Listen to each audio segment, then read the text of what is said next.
Hello everyone. This is the continuation of Act 1, Scene 2. We stopped with Cassius asking Brutus to pull out Casca from the crowd for the first-hand details of what happened during the Lupercal festival. At this time, Caesar re-enters the scene with his train. Train means followers. Now you must imagine this scene. Cassius and Brutus are in one part of the stage and Caesar and his train enter and are on the other side. Both have ample scope to observe one another and pass comments. Brutus first answers Cassius regarding pulling Casca out from the crowd and then observes Caesar. Caesar looks angry. He says, "The angry spot doth glow on Caesar's brow." Brow means face. And his train look as though they have been scolded. Chidden train. Chidden is the past perfect form of chide, which means to scold. Calpurnia looks pale and Cicero looks furious as though he has been challenged in the Senate House by other senators. Cassius says they'll soon know the reasons for all this when they talk to Casca. Next we see Caesar having a conversation with Antony.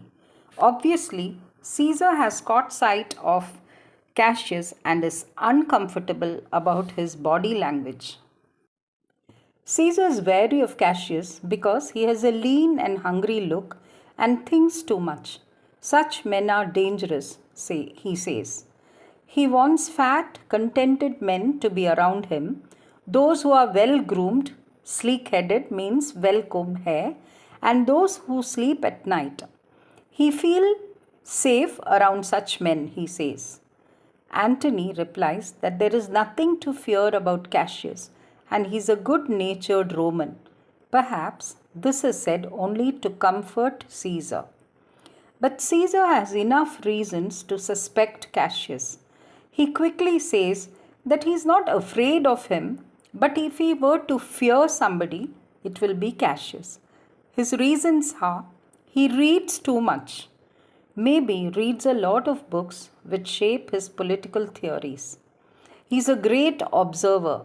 He can look through the deeds of men, means never take things at their face value, but probes for motives behind their action. And then he says, he loves no plays. Cassius does not indulge in entertaining himself. No lighter moments for him.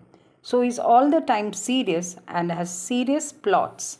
He hears no music and smiles rarely, and when he smiles, it is as though he is mocking himself for smiling.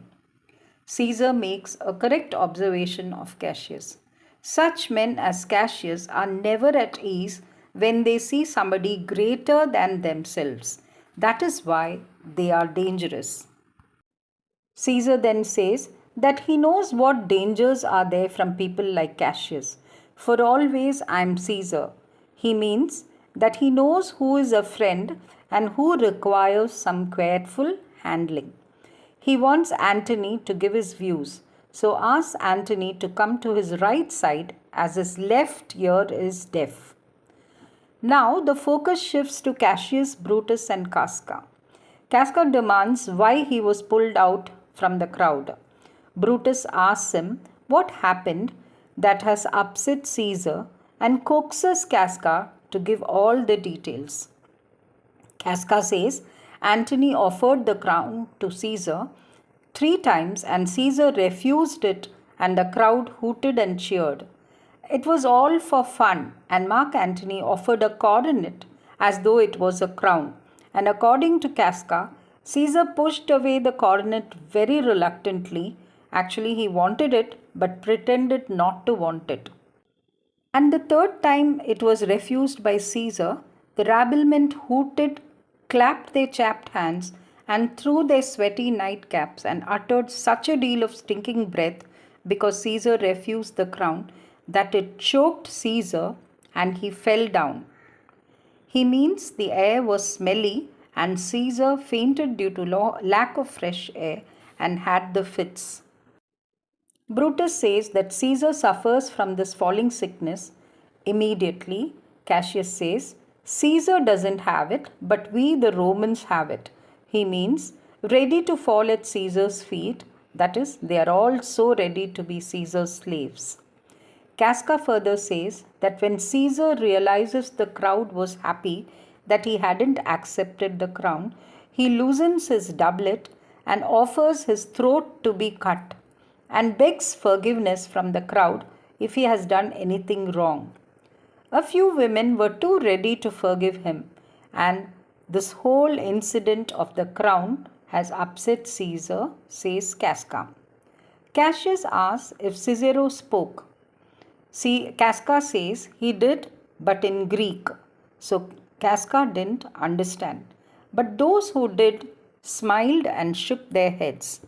It was Greek to me is an expression used widely even now to mean if anything is unintelligible or not easily understood.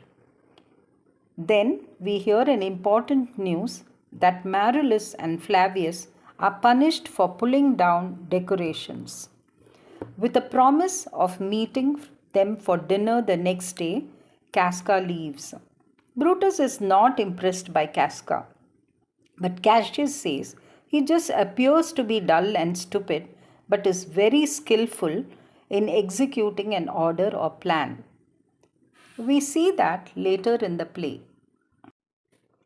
The last part of the scene is an important soliloquy by Cassius. Soliloquy is a stage device. It's actually a monologue delivered by a character when he is alone on the stage. It allows the audience to hear the character's innermost thoughts and feelings. Here, Cassius says Brutus is essentially honorable. He is also a loyal friend, but he can easily be influenced to take a different path or view. He feels it's best Brutus keeps company with noble people so that he is not easily led by evil. But Cassius needs him now, and he knows he can seduce Brutus from his right path. Cassius knows Caesar doesn't like him, but Caesar loves Brutus. He says if he had been Brutus, he would not have allowed himself to be influenced by a Cassius. But Brutus is easily led to change his path and view, and Cassius needs him now to be included in the conspiracy.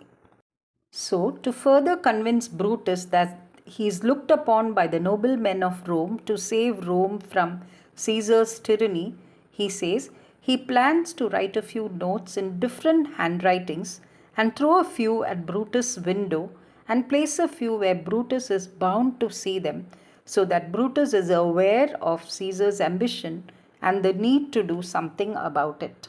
Then Cassius ends the scene by saying, let Caesar steady himself, and either they will thwart Caesar's ambition or when caught, worse days endure. Means face punishment for the conspiracy. With this, the stage is set for the plot to move forward. My next video will be on scene 3. The conspiracy thickens.